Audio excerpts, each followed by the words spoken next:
Spring Cleaning, written by Russ Payak and illustrated by Andy Algerton. It was spring. It was time to clean the house. Mom cleaned the kitchen.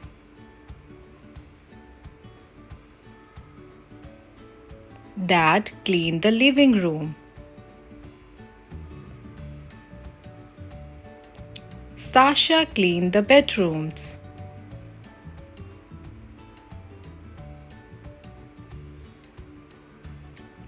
Mom cleaned the bathroom.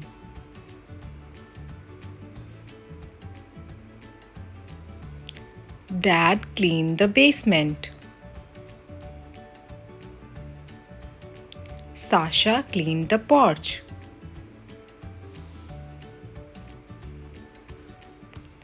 Sasha left the front door open.